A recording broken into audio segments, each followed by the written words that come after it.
poquito de la anatomía, la neuroimagen y la estimulación intraoperatoria. Y hoy invitamos también al doctor Arellano, ya está conectado, ya está por aquí conectado.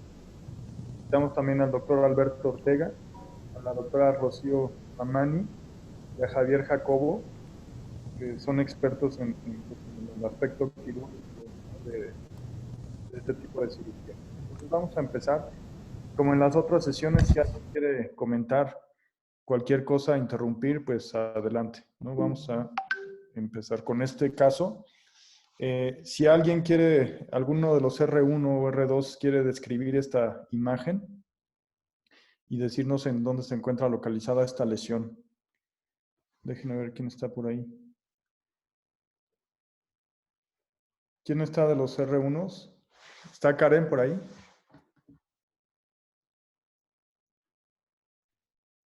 Está Herrera ahí. A ver, José Carlos Herrera, si pudieras describir esta imagen. Hola, ¿me escuchan ahí? Sí se escucha bien. Hola, bueno, es una resonancia magnética en una secuencia T2. Tenemos los cortes axial, sagital y coronal.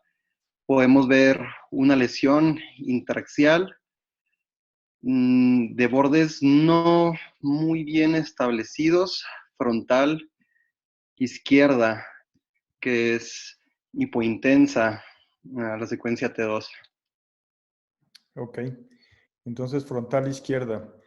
Ahora, vamos a hacer una primera pregunta, ¿no? En esa localización, me regreso un poquito, ¿qué función tiene esta área que ahorita vamos a hablar un poquito más de ella, pero qué función tiene? Y las opciones son ejecución del movimiento, planeación del movimiento, sensibilidad, movimiento coordinado o planeación del movimiento y movimiento coordinado.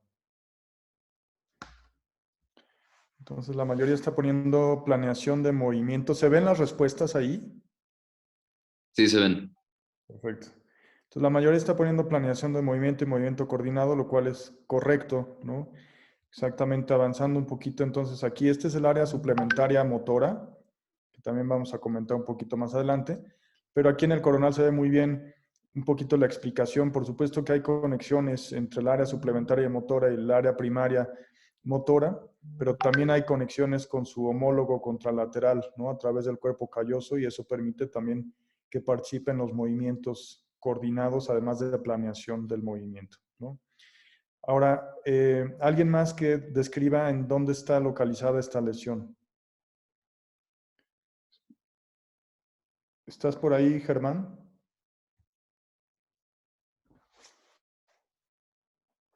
¿O Carlos, Fernando?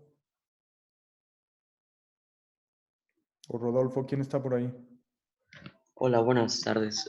Sí, Sí, pues tenemos una secuencia T1, es un corte axial, y pues hay una imagen hipointensa en, en el hemisferio izquierdo. Yo diría que está a nivel abarca tanto el lóbulo frontal como parietal, bordes no homogéneos y incluso pues la intensidad está un poco heterogénea. Hay áreas más hipointensas que otras. exacto. O sea, se ve un poco diferente esta parte de acá a esta parte que se ve hacia adelante, ¿no? Sí. Entonces, ¿alguien que me quiera decir si esto está, es precentral o es postcentral? Sí, doctor. Pues, en mi opinión, sí se alcanza a ver que está por adelante y por atrás del surco marginal. Entonces yo sí podría decir que está en el giro apocentral, abarca un poquito del precentral también y también se ve un poquito hacia atrás al lobulillo parietal superior. Ok. Bueno, entonces a ver si quieren contestar ahí, a ver qué dice la mayoría. Da la impresión, doctor, de que, buenas noches, da la impresión de que la extensión del edema era precentral, pero la lesión como tal era postcentral propiamente. Ok. Entonces aquí la mayoría está poniendo precentral. Bueno, ya no. Ahora la mayoría pone postcentral. Y vamos entonces a avanzar un poquito. Vamos a presentar ahora en las 3 proyecciones, ¿no? No sé si alguien cambia un poquito de opinión viendo esta proyección sagital y la coronal. ¿Se encuentra por atrás o por delante del surco central? O si alguien de neuroimagen quisiera comentar.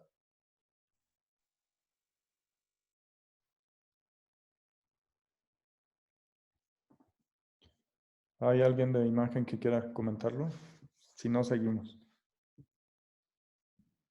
Bueno, Pues la lesión parece que abarca tanto el giro precentral como el poscentral, con lo que sería como el lóbulo paracentral en la imagen sagital de la línea media, y el edema también que se extiende más en sentido rostral, parece. ¿Me escuchan ahí? se cortó un poco. Sí, adelante. Hola, buenas noches, Taboada. Yo como les muestro a los residentes o se los enseño normalmente, si no pueden ubicar el giro central, el surco central, perdón, váyanse siempre al corte más superior y ya de ahí pueden ubicar perfectamente el surco central y el surco poscentral, ¿no? Entonces, de esa manera, ustedes pueden determinar dónde se extiende la lesión. Uno de los compañeros comentó que la lesión estaba poscentral y el edema también precentral. Eso está correcto cuando se puede tratar de lesiones que son limitadas, pero cuando uno tiene en la cabeza que son gliomas, pues obviamente no sabemos si el edema puede corresponder también a lesión o lo que llamamos edema tumoral, ¿no? Entonces aquí la parte más oscura o la parte más hipointensa está afectando tanto el giro precentral como el poscentral y el giro paracentral. Recuerden que si nos imaginamos el homúnculo, pues obviamente va a abarcar desde el giro paracentral hacia la región dorsal y después dorsolateral hacia la base. Entonces, tienes que imaginarte la posición del homúnculo en la representación tridimensional. Por eso lo que están haciendo aquí correctamente es poner siempre los 3 planos de la imagen para que se lo imaginen ustedes tridimensionalmente, ¿no? Yo a los residentes de neuroimagen les enseño que cuando vean una lesión se la imaginen tridimensionalmente, porque ustedes, los neurocirujanos, tienen que enfrentarse a una lesión desde la perspectiva real tridimensional en un quirófano. Y esa misma perspectiva son la que nosotros debemos tratar de describir en un informe. Exacto. Sí, gracias, doctor Taboada. De hecho, un poquito más adelante voy a poner videos exactamente para ver desde la parte dorsal hasta la parte ventral e ir viendo pues la descripción del área motora, ¿no? Entonces, ahora pasando a esta parte en cuanto a toma de decisiones, por ejemplo, ¿no? Desde el punto de vista quirúrgico, ¿qué pasa si nosotros impactamos el estado funcional, ¿no? Y hacemos que baje el estado funcional en el postoperatorio de un paciente con un déficit permanente? ¿Impacta la sobrevida global, la calidad de vida, la sobrevida global y la calidad de vida o ninguna de las anteriores? Aquí el 100% está poniendo sobrevida global y calidad de vida, lo cual es muy importante porque vamos a ver cómo la meta tiene que ser sacar al paciente íntegro, aunque hay que saber que puede salir con un déficit transitorio, ¿no? Si operamos, por ejemplo, área suplementaria motora, pero que lo va a recuperar en poco tiempo, ¿no? Pero lo que debemos evitar es un déficit ya permanente. Alguno puso también que solamente la calidad de vida, ¿no? Pero bueno, vamos a ver 2 artículos muy cortos al respecto. Este estudio me pareció interesante porque son 306 pacientes con un KPS de 80 a 100 en el preoperatorio, todos ellos con glioblastoma y con una variable de desenlace en cuanto al déficit, ya sea de motor o de lenguaje, versus aquellos que no tuvieron un déficit postoperatorio. Y más bien el desenlace en la sobrevida, ¿no?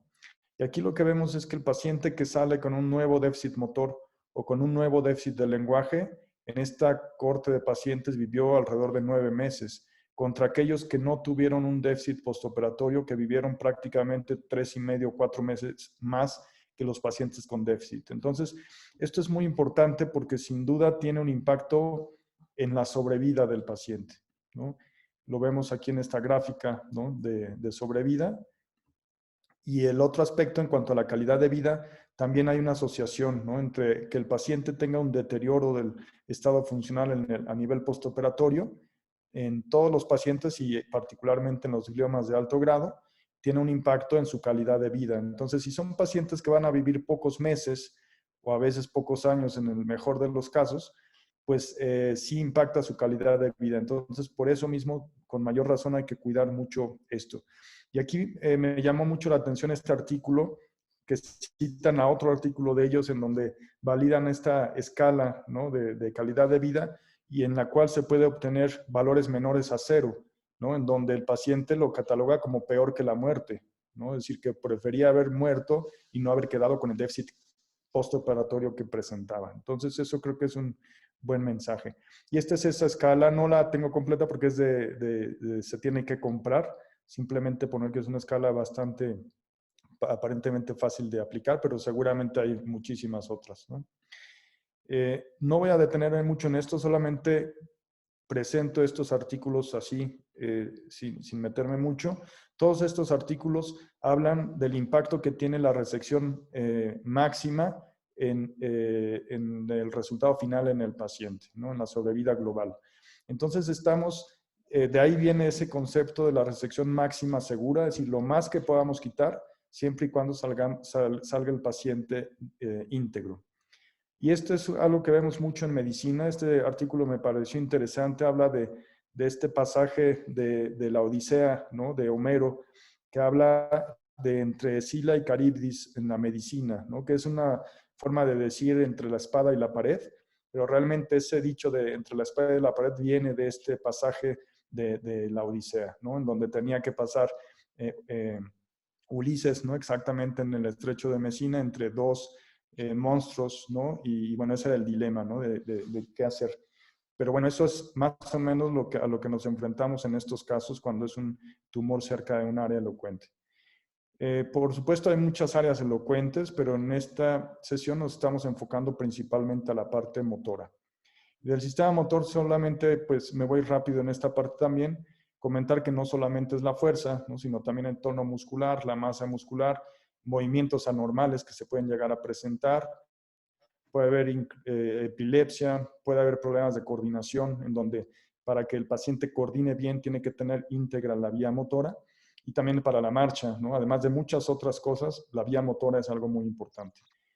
Y esta actividad motora, pues, tiene que ver, por supuesto, con el sistema nervioso central, pero también con el periférico y, a fin de cuentas, el efector, que es el músculo estriado. Y para esto, pues, se necesita un trabajo conjunto para este tipo de movimientos de contracción de agonistas, relajación de antagonistas, contracción de sinergistas, y todo esto con otros niveles de integración motora que vamos a ver brevemente también, ¿no?, como núcleos grises centrales, el propio tálamo, los impulsos sensitivos que retroalimentan, y esto viaja por el tracto córtico espinal hacia niveles inferiores, ¿no? Y aquí lo vemos de manera esquemática, ¿no? Entonces, desde el área primaria motora, ¿no?, o desde antes, ¿no?, del área, por ejemplo, donde se activa el movimiento, se planea el movimiento, luego el área motora propiamente dicha, y todo esto va bajando por el centro semioval, por el brazo posterior de la cápsula interna y por el tallo cerebral hasta llegar finalmente a la parte efectora, que es el músculo estriado. Y ese es el loop que comentaba yo, que es muy importante también desde el punto de vista funcional, que es la unión exactamente de la comunicación entre corteza motora, núcleos grises centrales, tálamo, y a través del ventral anterior del tálamo hacia la parte premotora y del ventral lateral del tálamo hacia la parte motora, y ahí se cierra el loop, ¿no?, que tiene que estar íntegro para que el paciente tenga este tipo de movimientos coordinados. Y ya pasando un poquito entonces a esta parte anatómica, pues el área principal, ¿no?, motora, el área 4, se encuentra en donde está esta línea azul, que vamos a ir describiendo un poquito más, pero áreas importantes también para la motricidad, pues es el área premotora, ¿no? Aquí en particular en verde ponemos el área suplementaria motora, que es en donde estaba el primer tumor que presentábamos. Y esta área motora primaria es la que tiene el umbral más bajo para que la estimulación cause una contracción de los músculos contralaterales, ¿no? Y vamos a hablar lo que hablaba el doctor Taboada, que es importante, ¿no? Del homúnculo motor. Y aquí la pregunta es, indique la altura del área motora de la mano, ¿no? De esos cuadros que ustedes ven ahí en la aplicación, pongan en dónde debería de estar la mano. Estas son cuestiones que desde el punto de vista quirúrgico son importantes. Hay dos tipos de monitoreo motor, ¿no? El positivo y el negativo. En un positivo generalmente se hacen craniotomías más amplias, podemos tener expuesto entonces un poco más de parénquima cerebral y más referencias probablemente anatómicas y un área más expuesta para hacer la estimulación. Pero también hay quien hace estimulación negativa, hace una craniotomía más centrada hacia la lesión y pues puede ser que la estimulación sea negativa porque simplemente no está descubierta el área motora, ¿no? Es otra forma, pero nosotros tenemos que saber pues aproximadamente en qué parte del homúnculo nos encontramos. Aquí la mayoría está poniendo en el 4, que es exactamente, vamos a avanzar aquí, que es la correcta. Ese es el área aproximadamente de la mano y vemos cómo la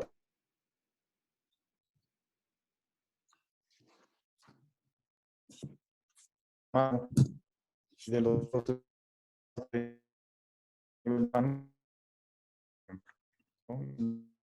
amplia, ¿no? Para estimular. Vamos entonces a hablar un poquito sobre la localización del área motora por imagen y por craniometría inicialmente. Por craniometría hay que comentar dos puntos que son importantes cuando uno hace una planeación quirúrgica.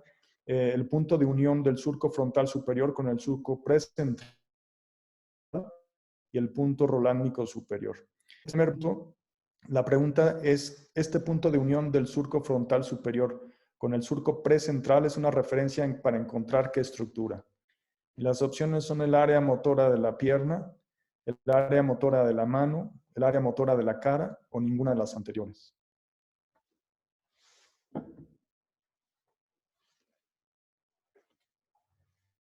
Entonces ahí la mayoría está poniendo ninguna de las anteriores. El área motora de la cara. Y vamos a avanzar entonces, ¿no? ¿Cómo encontramos este punto, ¿no? Una manera es medir entre 120 y 140 milímetros, ¿no? A partir del nasion, ¿no? Hacia atrás. Ahí vamos a encontrar la sutura coronal en la línea media.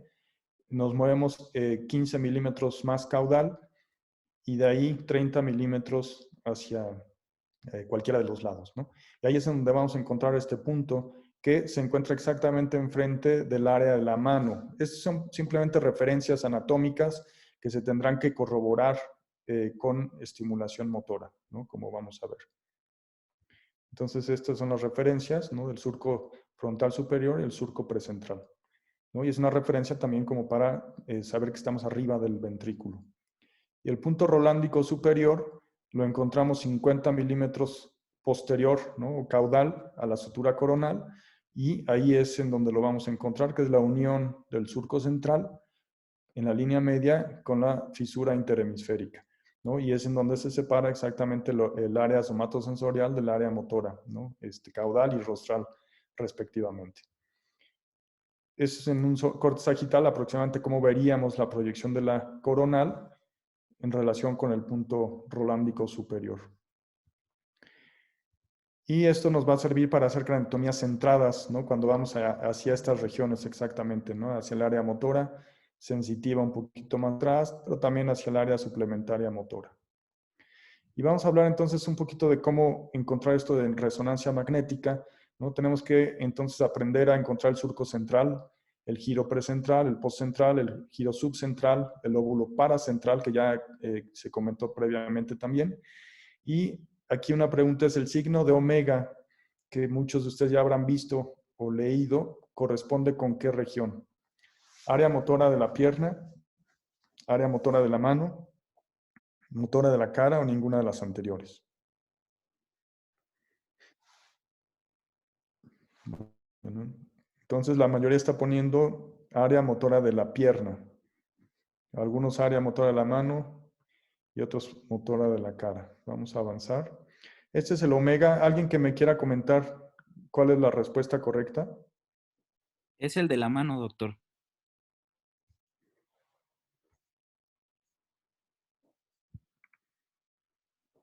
Es el de... Ariadna. Es el de la mano, doctor. ¿Este omega a qué se refiere? Sí, bueno, es el de la mano, ¿no? Bueno, ¿Sí estás ahí? sí. Ay, nada más que no. ¿Algún otro residente? Doctor, ¿me escucha? Déjenme ver en la lista. Doctor, ¿me escucha? No, creo que no. Karen, Es la mano. ¿me escuchan? Sí se escucha, Sergio. Sí se escuchan todos. Ok. Ya, es que yo los perdí un poquito, pero ¿alguien que quiera comentarlo? Sí, doctor, la mano. De la mano. Ok, ahora vamos a ver algunos ejemplos, ¿no? Estos son ejemplos de la literatura, ¿no? Aquí vemos en una imagen de resonancia magnética el área de la mano y aquí lo vemos en un esquema en donde se hizo estimulación motora y es en donde encontraron el área de la mano. Vemos un paciente que se reporta con una lesión vascular exactamente en el área de la mano y que concordaba con un déficit motor en la mano contralateral. Y aquí vemos resonancias magnéticas normales, en donde vemos este signo del omega. Estas son resonancias también normales de pacientes del instituto, ¿no? Donde aquí vemos ese omega, aquí vemos otros. Que si uno lo busca intencionadamente, pues no es tan difícil encontrarlo, ¿no? En algunos casos, pues está un poquito más prominente de un lado que del otro. Y bueno, vamos a pasar ahora a ver esta parte estructural y para esto nos van a ayudar la doctora Salgado y el doctor Roger Carrillo, ¿no? Si quieren yo se las voy pasando y ustedes me Buenas dicen. noches. Buenas noches, ¿me escuchan? Sí se escucha, doctor. Sí, te escuchamos, Alita. Ok.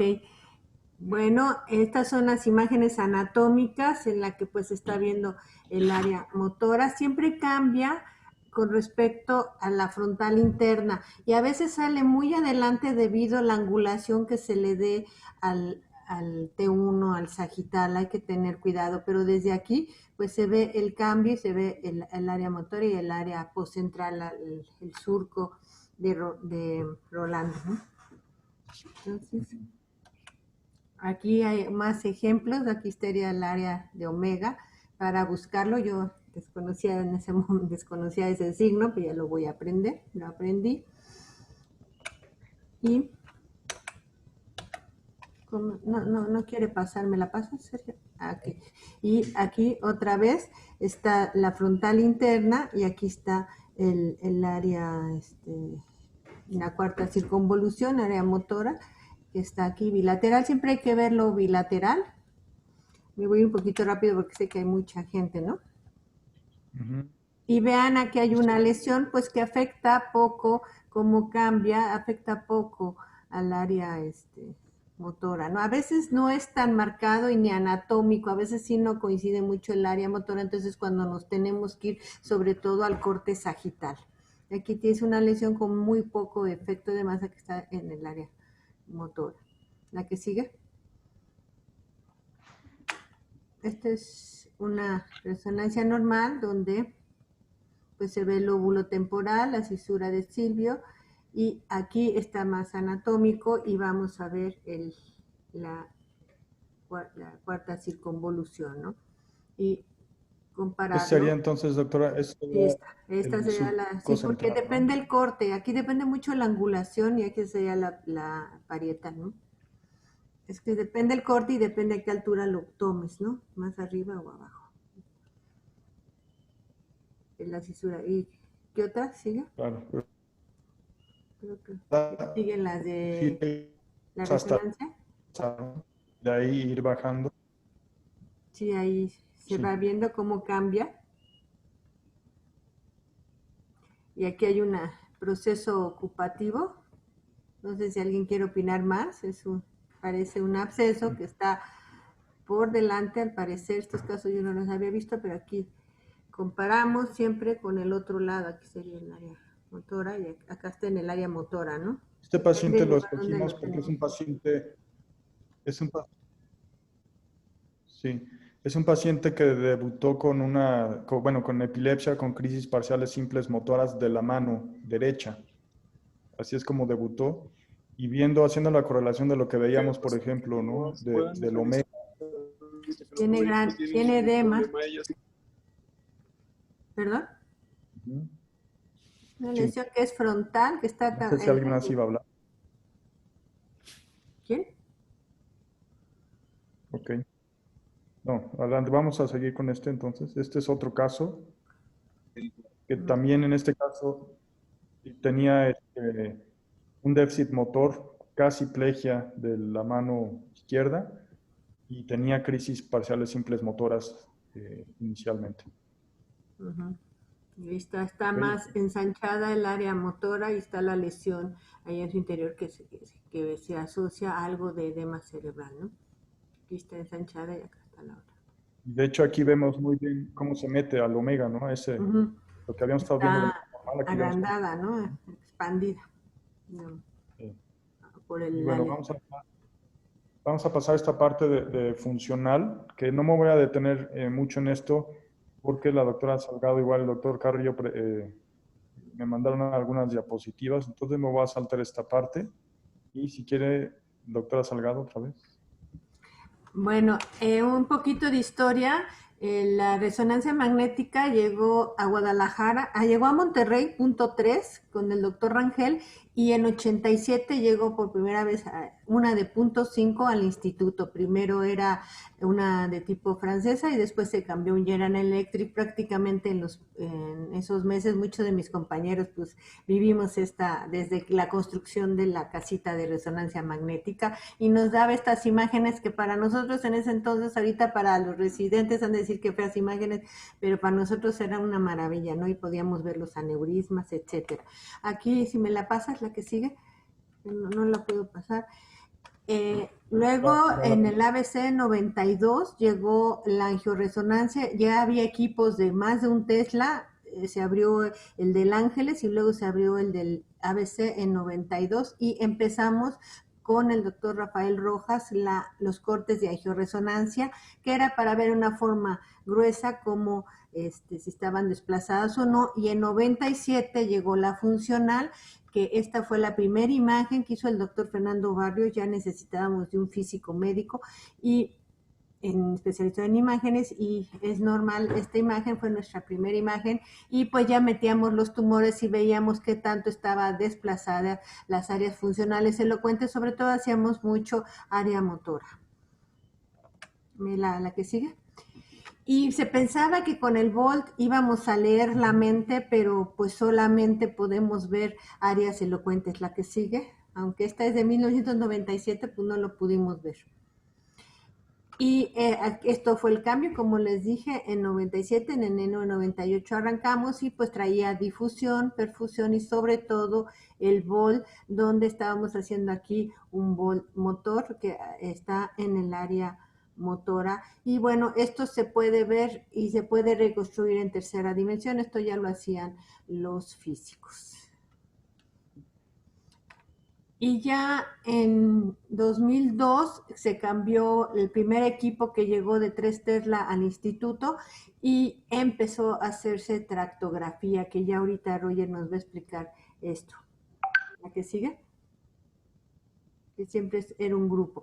Y bueno, hacíamos en el instituto, desde el ABC, hacíamos Volt motor, donde veíamos la lesión y qué tanto afectaba al área motora, la que estamos estudiando. Se podía hacer un Volt visual, aunque no es, aquí es muy difícil, se necesita un equipo especial porque normalmente el paciente imagina y se prende el área. El Volt del lenguaje. Aquí hay un angioma cavernoso, está moviendo la mano derecha y se mueve aquí, hay la actividad. Entonces, y sobre todo se hacía también el Volt del lenguaje. La que sigue, que ahorita no vamos a hablar de esto. Antes teníamos esta que era la IFIS, donde después si vemos que siempre se va a ver función. El 3 Tesla sirve para ver la fosa posterior, que en el 1.5 no se ve mucho, y va a ser una función contralateral al área motora que estamos estudiando. Aquí está moviendo la mano derecha, esta fue de las primeras imágenes que se hizo en el instituto, y aquí también se ve las dos. Esta por ejemplo es el dedo pulgar, tenía representación bilateral de predominio izquierdo, y tenía el área suplementaria que lo podemos pasar en la 3D, ¿no? Y más o menos localizar. Recuerden que la imagen de funcional es solo esto amarillo y entonces se tiene que hacer un T1 bonito y pegarla. Por eso a veces no quedan tan precisos tanto en estas imágenes axiales como en el SPM. Entonces, más o menos se trata de pegar la imagen. Y ahora ya llegó que no se le hace hacer las pruebas al paciente, sino que entra tranquilo, sin pensar nada, y hay una serie de red que se pone que es la red de entrada, la de default, que abarca frontal, el cíngulo y parte del temporal. Y bueno, ellos estudian y empiezan a filtrar estas redes, la que sigue. Y bueno, no salieron las imágenes, se están sobreponiendo, pero bueno, según las diferentes redes, esta es la default, puede ver el área, la de motora, esta es la frontal, y así hay varias redes que según el estudio que se utilice, son equipos especiales, no tenemos todavía nosotros estos. Se está empezando a hacer resting state en el neurobiología. Esperemos que ya pronto tengamos esto, la que siga. Y bueno, ya, Roger ya nos va a explicar con Ok, más detalle el Volt. ok, vamos a ver. Una de las funciones que ocupamos para hacer resonancia magnética funcional son para poder hacer un mapeo preparatorio de las áreas de elocuencia cerebral con respecto a las lesiones, principalmente los tumores, para poder identificar una adecuada planeación quirúrgica, acortar la duración de la cirugía, evitar despistar al paciente para valorar el lenguaje y área motora durante la intervención. La que sigue. Siempre nos apoyamos, ¿verdad? Como ya mencionó el doctor Moreno, ¿verdad? En el mapa de Penfield, ¿verdad? Para poder identificar dónde se encuentra tanto el área motora como el área sensitiva y su distribución en la corteza a lo largo del área motora. La que sigue. Este es un ejemplo de un paradigma motor de la mano izquierda, en la cual se le hace mover, abrir y cerrar la mano del paciente, o bien también podemos hacer el tapping, ¿verdad? Que es tocarse la punta de los dedos de la mano del paciente para poder identificar dónde se encuentra el área de afectación, de activación, perdón. Y con ello poder identificar si existe qué tan lejos está la lesión del área de activación cerebral. Esta es la misma paradigma de motor de mano izquierda, con la cual nosotros podemos hacer cortes axiales como estamos viendo, o bien reconstrucciones en diferentes planos para poder identificar exactamente dónde está el área de activación cerebral. La que sigue. Este es motor de mano derecha, en la cual vean cómo hay activación en el área motora, lo que es el omega, como bien dijo el doctor Moreno, y además podemos ver la activación, lo que es en el hemisferio cerebeloso, que es ipsilateral al movimiento de la mano, ya que el motor es contralateral. La que sigue. Motor de pie derecho, vean cómo, siguiendo el homúnculo de Penfield, se encuentra localizada en la cara interna del área motora, como estamos viendo en este paciente. La que sigue.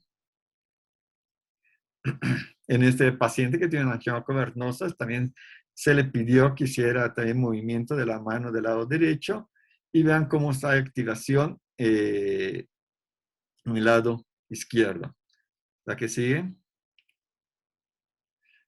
En este paciente que se le pidió que moviera la mano del lado izquierdo, podemos identificar cómo se encuentra relacionado con el meningioma frontal derecho, tanto en el área perquirúrgica y con el área la actividad postquirúrgica. Vean cómo se encuentra situada el área motora distante al meningioma, y el cual fue respetado cuando ya se hizo la intervención. La que sigue. Perfecto. Muchas gracias. Sí. Vamos a avanzar un poquito y ahorita les paso las de tractografía. Esto es nada más para recordar las fibras blancas, ¿no? Que tenemos la de asociación, las comisurales y en este caso las de proyección, que serían las más importantes. Y entender cómo también a través del tensor de difusión, ¿no? Y de la fracción anisotropía, podemos nosotros interpretar un poco si las fibras están desplazadas, están edematizadas, están infiltradas o están interrumpidas, ¿no? Es otra de las utilidades de este estudio. Esta es una imagen de un artículo que escribió el doctor Javier Jacobo, de tractografía, en este caso del haz corticoespinal también, pero ya con un enfoque más bien de protección en pacientes radiados, ¿no? Que es otra de las utilidades.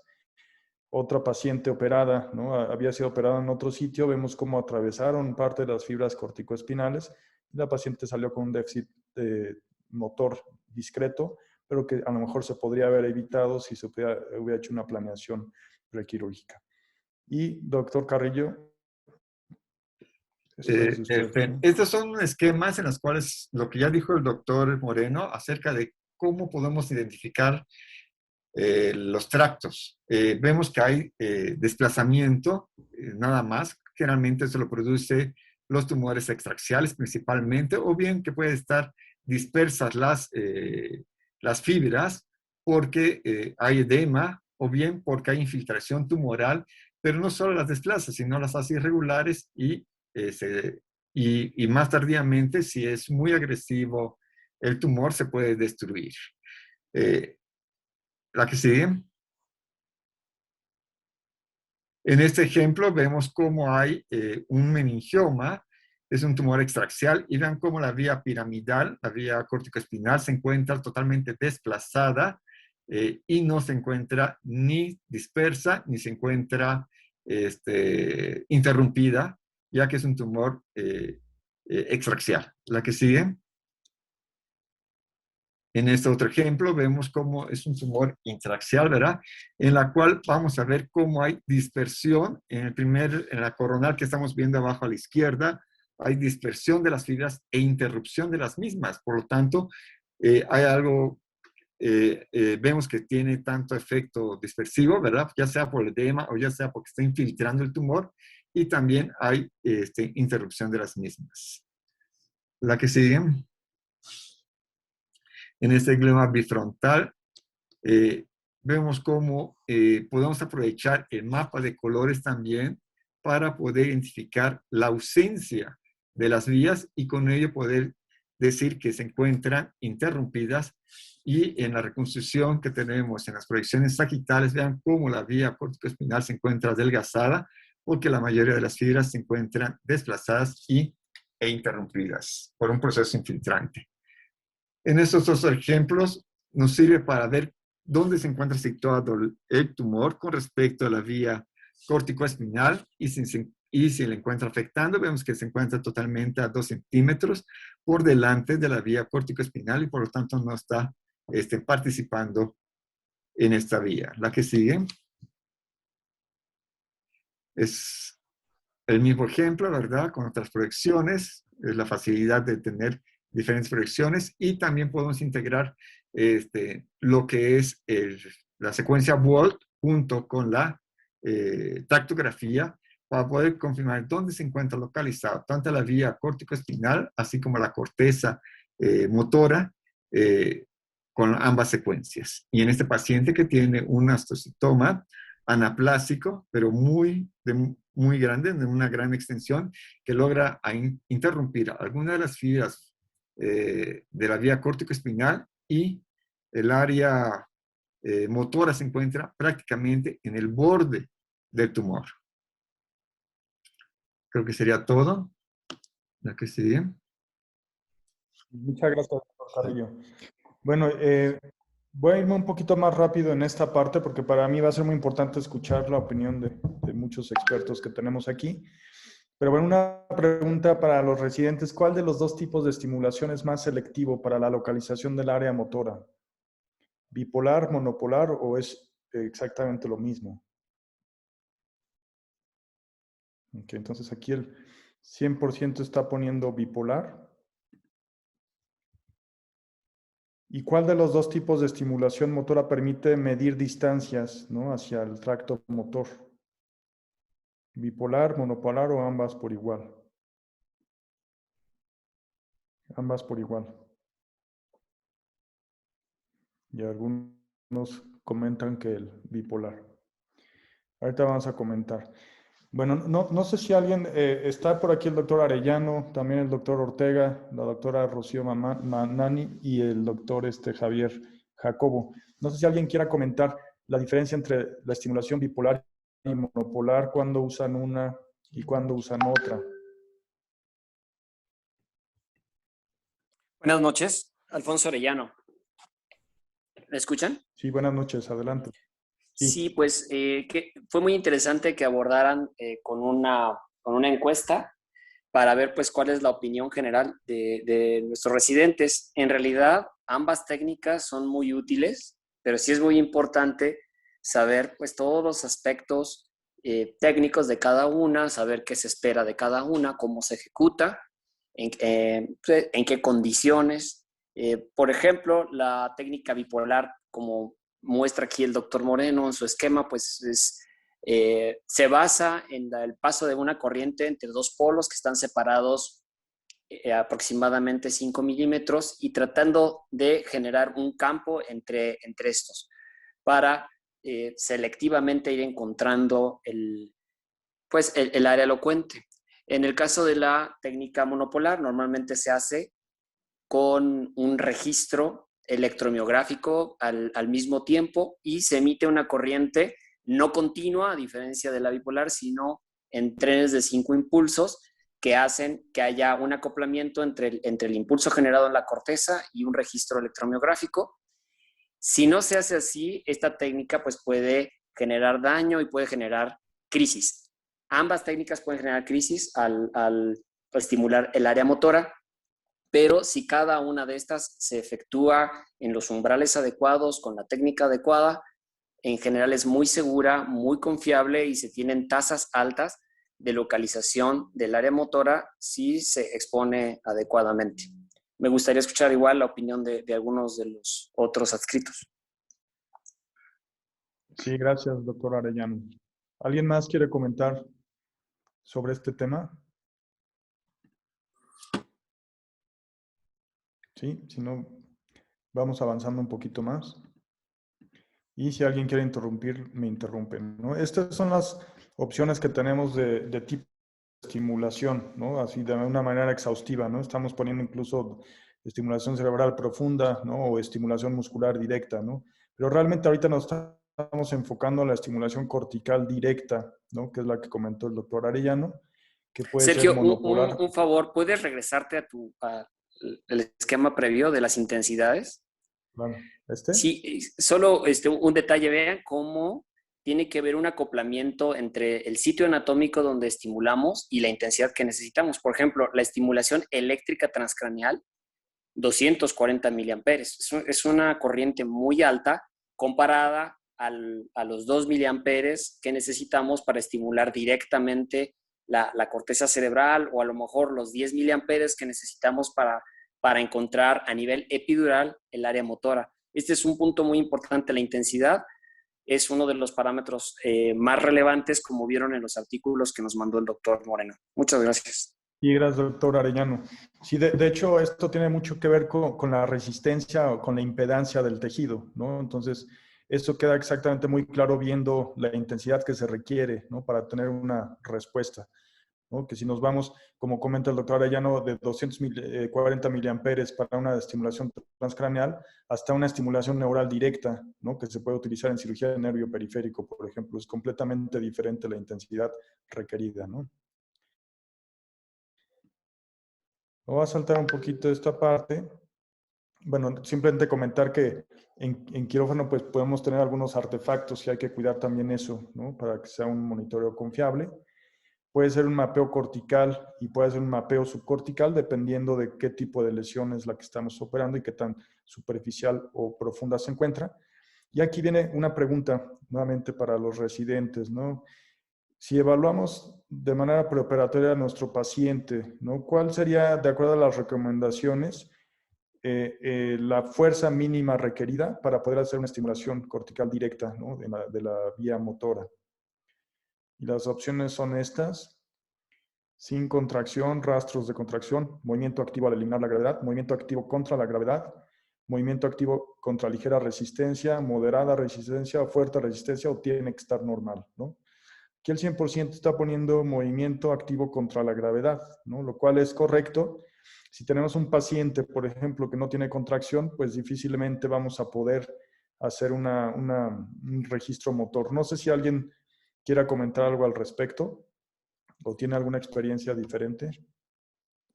Hola, ¿qué tal, Sergio? ¿Cómo estás? Buenas noches. Hola. Hola, doctor Ortega. Pues esto es muy interesante lo que dice acá. Es importante, así como el lenguaje, que hay integridad de la vía inicial para que podamos valorar esa misma integridad durante la cirugía. Ahora, aquí es un poco variable porque muchas veces por el tipo de lesiones sí hay una debilidad del paciente, a veces puede ser todavía mayor que vencer la gravedad, y creo que para ese tipo de casos vale la pena también tener registro electromiográfico. O sea, no solamente ver la estimulación, sino hacer el registro electromiográfico, porque a veces podemos tener una estimulación que lo detecte el neurofisiólogo con el registro electromiográfico y que a veces no tengamos la respuesta clínica que queremos, sobre todo en músculos muy débiles, ¿no? Claro, sí, sí, muchas gracias. Aquí, una opinión más, coincido con el doctor Ortega. Hay que tener mucho en cuenta el tipo de mecanismo fisiopatológico de esta disminución de la fuerza. A veces que es únicamente compresión, como nos dijo el doctor Carrillo, desplazamiento, sufrimiento del tejido, pero en realidad la vía está patente. Entonces, yo creo que yo no utilizaría un punto de corte así tan fijo como decir, bueno, si tiene menos que esto, ya no hago por localizarla, por evocarla y protegerla. Yo siento que sí tenemos que utilizar las herramientas, todo dependiendo del mecanismo fisiopatológico en frente al cual nos estamos con el paciente. Entonces, hay que buscarla, aunque el paciente tenga menos que ese desempeño motor. Ese es mi consejo. Sí, muchas gracias. Sí, de hecho, esto yo lo estoy poniendo porque vienen los libros, ¿no?, de neurooncología, ponen este movimiento activo contra la gravedad como el punto de corte para que sea una estimulación confiable. Pero yo platicaba exactamente con el doctor Ortega ayer que no necesariamente tiene que ser así, ¿no? Actualmente hay estudios neurofisiológicos, como puede ser la electromiografía, que son muy sensibles y que podrían detectar, ¿no?, exactamente pues la funcionalidad de esta vía o la integridad de esta vía motora a pesar de que no esté al 100%, ¿no? Entonces, eso es importante, ¿no? Pero bueno, Doctor, buenas noches. Quería sí, Rosa, comentarle algo. adelante, sí. Yo también concuerdo con lo que menciona Arellano, el doctor Ortega, que muchas veces la vía puede estar simplemente desplazada, infiltrada, y por eso se puede evocar alguna respuesta a pesar de que la fuerza sea menos de, como es muy cierto lo que usted menciona, en los libros mencionan que se debe estimular cuando la fuerza es 2 o más, pero en las estimulaciones que he hecho en el instituto con varios pacientes que hemos tenido, hemos estimulado pacientes que han tenido fuerza de 2 o menos, y sí se ha visto respuesta en algunos. En algunos, pues, hemos tenido monitoreo electromiográfico, pero en en los pacientes sí se ha podido evocar el movimiento. Entonces, creo que, como dice el doctor Arellano, hay que dar el beneficio de la duda al paciente para poder preservar la funcionalidad. Claro, pero no sé si coincidan. Es decir, en un paciente que tiene menos que 3, se tendría que registrar con electromiografía, ¿no? Es decir, no podríamos estar esperando una evocación exactamente de una respuesta motora en el intraoperatorio, porque puede ser que no la tengamos, ¿no? A pesar de que sí sea el área motora. Y la electromiografía lo hace más sensible. ¿Sí es así? Sí es posible, perdón, Alfonso Arellano otra vez, sí es posible a veces ver el movimiento. No dudo pues que la electromiografía nos ofrezca una sensibilidad mayor, pero incluso sin electromiografía yo sí haría la estimulación. Ok, perfecto. Gracias. Vamos a ir avanzando entonces. Sergio, Ramos Pic. Sí, doctor Ramos También Pic. recordar que se puede hacer potenciales evocados motores y sensitivos durante la cirugía como complemento neurofisiológico. Obviamente, sumando todos los resultados y valores, tenemos un mejor parámetro de valoración también. Es también para redondear lo de neurofisiología. Sí, doctor, muchas gracias. ¿No? De hecho, parte de esos potenciales se utiliza para, como la fase reversa, ¿no? Para localizar el surco central, ¿no? Que sería otra de las utilidades también para localización del área motora, ¿no? Gracias. Entonces, en cuanto a la técnica quirúrgica, pues se debe descubrir la extremidad inferior, extremidad superior y la cara, ¿no? Por supuesto, dependiendo de cuál es el área principalmente estimulada, de acuerdo al conocimiento anatómico del homúnculo motor que ya vimos. El electrodo bipolar, como comentó el doctor Arellano, pues generalmente tiene un espacio entre uno y otro de 5 milímetros y se estimula con 60 Hz, con 1 milisegundo de duración de fase, 2 a 16 miliamperes y de 2 a 3 segundos de contacto, ¿no? Esto, por supuesto que puede cambiar, pero esto es como los parámetros iniciales, ¿no? Recomendados. En pacientes dormidos no es exactamente lo mismo que en pacientes despiertos, ¿no? En donde se va a mapear también el área del lenguaje y además el área motora, pues generalmente la corriente utilizada suele ser un poco menor cuando se encuentran los pacientes despiertos, ¿no? No sé si así lo hacen o es algo diferente lo que ustedes hacen. Sí, absolutamente. Se utiliza la misma técnica. En paciente despierto se puede observar la contracción involuntaria del movimiento, es decir, nosotros evocar o forzar, ¿no? Que el paciente tenga una contracción, o también se puede utilizar interferencia con una tarea que el paciente haga. Cualquiera de las dos son muy buenas tareas y efectivamente, normalmente en el paciente despierto se requiere menor umbral para evocar la respuesta motora. Perfecto, gracias. Bueno, y recordar que necesitamos agua de deshielo, ¿no? Ringe lactato por si el paciente llega a presentar una crisis. La doctora Rocío Mamani escribió un artículo, ¿no? Un poquito al respecto. Al final pongo un poquito de esa diapositiva para ver si nos quiere comentar algo sobre esto, ¿no? Me voy a ir ya un poquito más rápido porque ya estamos por terminar. Pero bueno, hacer una nueva evaluación motora pues es muy importante. Al tener una respuesta positiva nos indica la preservación con esa respuesta positiva y es particularmente útil cuando no se obtuvo una respuesta en la estimulación subcortical, ¿no? Y entonces, este artículo, por ejemplo, habla un poquito del balance oncofuncional, ¿no? Y aquí hablamos tanto, mezclan ya un poquito la cirugía, por ejemplo, de epilepsia, ¿no? Con la cirugía oncológica, principalmente de gliomas, y hablan entonces de este mapeo intraoperatorio contra extraoperatorio, ¿no? Y ellos recomiendan el intraoperatorio, que es lo que hemos estado viendo en esta presentación en los gliomas, el extraoperatorio cuando es epilepsia, es decir, se puede dejar una malla, hacer un registro y posterior en una segunda cirugía se puede operar al paciente para resecar el foco epileptógeno. Y cuando se trata de displasias corticales, pues ambas técnicas se pueden llegar a utilizar. Comentábamos el mapeo positivo versus el mapeo negativo, ¿no? Se pueden hacer craniotomías muy amplias, ¿no? Y hacer un mapeo motor, ¿no? Se puede hacer un mapeo de lenguaje y encontrar todas las áreas positivas, las áreas negativas y entonces hacer una resección guiada. Pero también se pueden hacer craniotomías más pequeñas, ¿no? Hacer una estimulación en donde pudiéramos tener una estimulación negativa porque a lo mejor no estamos exponiendo el área motora, ¿no? Pero también es algo que se puede llegar a utilizar, ¿no? Voy a saltar esta parte. Ya comentaron un poquito sobre la parte del monopolar. Y vamos a... esto es parte de lo que comentaba el doctor Ramos Pic, ¿no? Los potenciales evocados nos ayudan, ¿no? Como en este artículo. Este artículo es del grupo chileno, del doctor Lorenzoni y todo su equipo, en donde hacen estimulación cortical directa, pero además usaron fase reversa, ¿no? En este caso, en este electrodo que estoy señalando, es en donde encontraron el surco central, ¿no? Y exactamente lo encuentran haciendo un registro tanto de la corteza somatosensorial como con la motora, en donde se ve una onda en espejo y entonces determinan cuál es el surco central. Y estos son los casos que habíamos comentado al principio. Déjenme... Este es un paciente con una metástasis cerebral, con edema perilesional. Vemos cómo involucra la mano. Ya habíamos comentado que tenía crisis parciales simples motoras de la mano. Lo vemos en corte coronal. y vemos finalmente el corte sagital,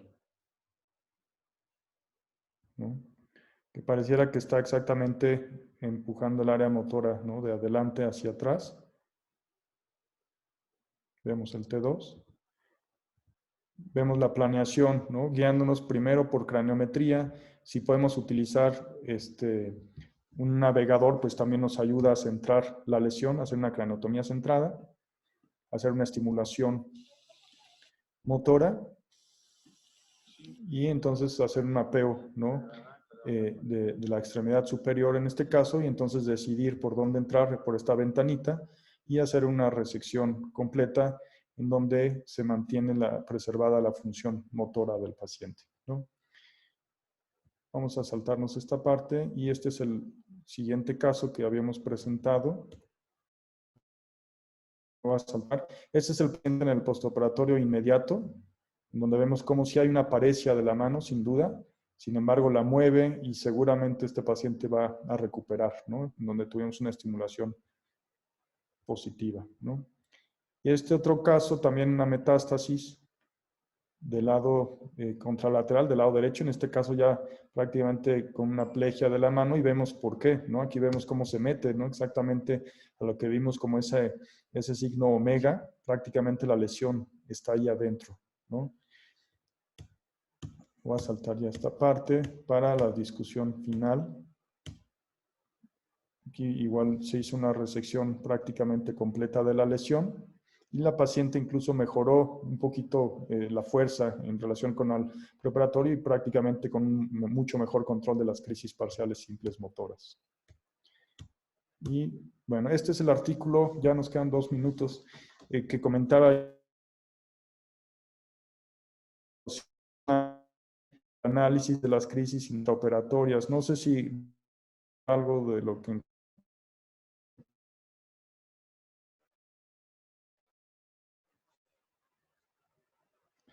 ¿Sí estás por ahí, Rocío?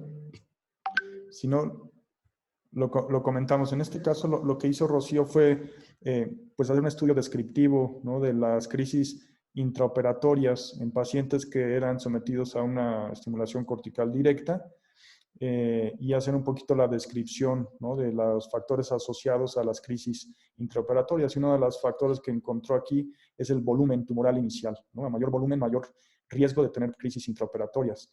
No sé si el doctor Arellano, ¿no? O el doctor Ortega, qué experiencia tengan al respecto, ¿no? Si han encontrado algo que haga que los pacientes tengan más crisis. Adelante, doctor Ortega, si gusta comentar y yo después. Yo creo que lo más importante, lo que más altera esto es el miliamperaje que utilicemos, ¿no? La intensidad que utilicemos es lo que generalmente va a hacer que el paciente tenga crisis. A veces no encontramos el área motora. Hay pacientes que a veces no podemos encontrar el área motora. No sé si han tenido ustedes experiencia en eso, pero hay pacientes que definitivamente estamos estimulando y no encontramos área motora, o encontramos área motora, pero no podemos encontrar área motora de todo, ¿no? A veces no de la cara, nada más de la mano. Y entonces empezamos a subir un poco el miliamperaje, y cuando subimos de más el miliamperaje, cuando estamos arriba de 10, es cuando empieza ese riesgo y aumenta. Creo que es el principal factor para que aumenten las crisis convulsivas. Perfecto, gracias. Sí, coincido. La intensidad de estimulación es de lo más delicado. Uno tiene que ir buscando el umbral de menos a más y uno tiene que ser muy paciente en este punto porque se tiene que estimular lo mínimo necesario para obtener la respuesta. Y el segundo es cuidar los tiempos de estimulación. No recomiendo que nos quedemos pegados con el estimulador mucho tiempo, ¿no? Que estemos 3 segundos en cada sitio. Recuerden que no se puede estimular 2 veces seguidas en un mismo sitio. Esos son factores ya bien descritos de generación de crisis. Sería más bien ese mi comentario. Y en cuanto a cuánto han llegado a subir máximo, digamos, en miliamperaje para obtener una respuesta. Porque en lo que yo comentaba ahí en los artículos hablan a veces hasta 14, 16, me parece demasiado alto, ¿no? No sé qué opinen. Sí, normalmente encontramos el área motora, normalmente no más de 4. Pues recuerden que el estimulador de Ogeman, el clásico, la intensidad que nos muestra es solo una fase y hay que multiplicarlo por 2. Entonces, normalmente cuando estamos en 1, es decir, 2 miliamperes de fase de pico a pico, tenemos la respuesta máximo 4. Rara vez hemos requerido más de eso para evocar una respuesta, salvo en pacientes que tienen muy dañada la vía, que hemos requerido intensidades muy altas, más de 6 u 8, para poder evocar la respuesta. Pero ahí la verdad es que hay una difusión muy severa de la corriente. Incluso podemos hacer un bypass de la corteza hacia los axones. Entonces, en una vía preservada, yo creo que tengan mucho cuidado cuando ya estén en 2 de su Oyeman, tengan mucho cuidado, ya estamos estimulando a 4 y normalmente para entonces ya debimos haber tenido respuesta motor. Perfecto, muchas gracias. Sergio, un comentario rápido. Sí, doctor Ramos Pic. Recordar que al final de cuentas la corteza y la sustancia blanca van a funcionar con los parámetros básicos de la neurofisiología. Entonces debemos estar, como ya se dijo, y estoy totalmente de acuerdo, el mínimo tiempo con el mínimo estímulo para poder obtener una respuesta y evitar la saturación y hasta respuestas refractarias tanto a los axones y las neuronas. Eso es neurofisiología básica, ¿no? Perfecto. Sí, un comentario doctor más, Ramos, Sergio. Con estimulador monopolar, con técnica de Taniguchi en tren de 5, sí se pueden utilizar intensidades más altas de forma más segura, pero sí se requiere de un setting y un aparato muy especial para hacer este tipo de estimulación. Perfecto. Muchas gracias. Bueno, Doctor, ¿alguien más? ¿Algún comentario? Sí, doctor, quería comentar que en este artículo nosotros en el análisis que hicimos, el promedio de la intensidad pues fue con el Oyeman, ¿no? Estimulación bipolar fue de 6 miliamperes en promedio en todos esos pacientes, que fueron 48 pacientes. Perfecto. Sí, gracias, Rocío. Bueno, entonces, a raíz de este artículo, escribimos un protocolo, ¿no? Que estamos a punto de iniciar con el doctor Isaac Tello, no con con Eliezer Villanueva, que va a ser más o menos este enfoque, pero con una dieta cetogénica, ¿no? Que en algunos artículos mencionan que esta dieta cetogénica con 7 días es suficiente como para que los pacientes tengan menos riesgo de tener crisis epilépticas, ¿no? Pero bueno, eso es algo que apenas vamos a realizar. ¿Algún comentario final Perdón, que quieran dar? ¿por qué la dieta cetogénica te da menos riesgo de crisis? Perdón. Pues yo no soy un experto en dieta cetogénica, pero nos reunimos con un experto en esto exactamente del Instituto de la Nutrición. Y bueno, de las dietas que tienen un impacto en enfermedades neurológicas, pues lo que sí está bien descrito es la dieta cetogénica en epilepsia. ¿Cuál es el mecanismo? Yo lo desconozco, pero es algo que ya está descrito y simplemente nosotros lo queremos aplicar para crisis intraoperatorias, ¿no? Ya no para las crisis, digamos, fuera de quirófano, sino más bien por el riesgo que tenemos de nosotros inducir la crisis intraoperatoria. Queremos ver si con esta dieta cetogénica que ha demostrado disminuir el número de crisis, pues si lo logra también a nivel intraoperatorio. Pero no, yo desconozco el mecanismo así claro, no sé si alguien lo sepa. Hola, doctor. Alguna vez escuché al doctor Sentíes, precisamente creo que es de epilepsia, de ahí de nutrición, hacer un comentario sobre, igual no me sé el mecanismo, pero que genera una especie de estabilidad intermembrana de las neuronas. Pero, pues, básicamente eso es lo que él comentaba y la parte ya de mayor fisiología molecular, sí la desconozco. Pero creo que sí hay bastante publicado sobre eso y creo que está excelente ese protocolo. Sí, gracias, Rodrigo. Bueno, entonces, pues damos por terminada la sesión, si ya no hay más comentarios, y mañana les mando el link para la próxima y el tema con algunos artículos que pudieran ser de interés. Muchas gracias a todos los que se conectaron. Sergio, Gracias, buenas noches. Sergio, el doctor Carlos Hoyos, Felicidades. Buenas noches, Carlos Hoyos gracias. hizo una pregunta, no sé si la quieres contestar. Sí, adelante. ¿Quién? Perdón. Carlos Hoyos dice, buenas noches, ¿cuál es el estimulador que provoca más crisis epilépticas, el monopolar o el bipolar?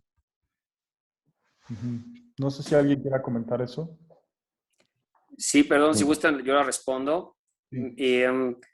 Creo que la estimulación cortical bipolar es la más susceptible a generar crisis. La estimulación monopolar, mal conceptualizada, de hecho, ni siquiera se utiliza, ¿no? O sea, necesitamos, para hacer estimulación monopolar, se requiere a fuerzas hacerlo en trenes, en tren de 5 y con registro electromiográfico. Fuera de ese contexto, no se debe utilizar estimulación monopolar cortical. Está prohibido, digamos, porque es altamente epileptogénica.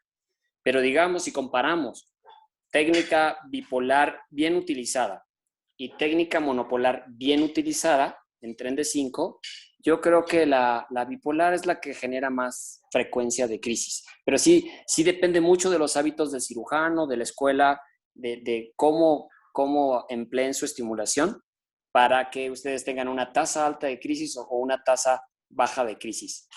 Esa sería como mi consejo o mi respuesta. Gracias. Hola, doctor Morano, buenas noches, con Javier Jacobo. Sí. Sí, Javier, ¿cómo estás? Bien. Adelante.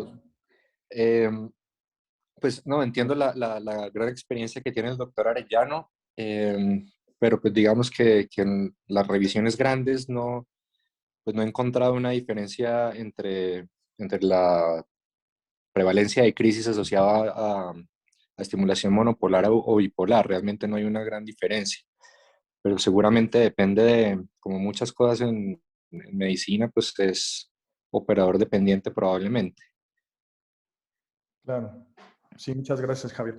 Pero entonces, Alfonso, ¿tú usarías la estimulación bipolar básicamente para estimulación cortical y la monopolar para subcortical? Pues recientemente, Sergio, he utilizado las dos. He utilizado y las he comparado. Bueno, pues, ¿qué les puedo decir? Normalmente en el instituto utilizamos lo que tenemos, que es la bipolar y que está demostrado que es muy buena para estimulación cortical. Y algo es que yo sí quiero agregar a los muchachos. Hay que hacer estimulación subcortical. O sea, es un binomio conceptual funcional, la corteza y la vía. Entonces, no nos podemos quedar con el mapa cortical y la herramienta que tengamos, ya sea monopolar o bipolar, tenemos que prepararla para hacer un monitoreo integral de la corteza, que es la computadora, y la vía, que es nuestro cableado de la computadora. Entonces, yo creo que el que tengamos a la mano, como dice el doctor Jacobo, hay que aprender a usarlo. Hay que aprender a usarlo, hay que aprender a interpretarlo. Es totalmente operador dependiente, tanto la seguridad, que tengamos verdaderos positivos y verdaderos negativos, como los efectos adversos, como son las crisis. Entonces, este es mi consejo. Las dos funcionan y la gran diferencia es que para hacer estimulación del lenguaje sí necesitan el Ogeman, tanto para la corteza como para las vías del lenguaje. Entonces, si van a adquirir uno y solo tienen para uno, adquieran el bipolar, porque les va a servir para todo. Claro, sí, muchas gracias. Sí, eso es muy importante, el concepto de prácticamente todo el sistema nervioso central es un órgano en serie, ¿no? Entonces, no tiene ningún sentido preservar la corteza si vamos a cortar un tracto abajo, ¿no? Entonces, eso es importantísimo en la planeación quirúrgica, ¿no? Bueno, pues muchas gracias nuevamente a todos los que se conectaron y nos vemos en 8 días. Buenas noches. Gracias. Buenas noches. Buenas noches. Buenas noches a todos. Gracias.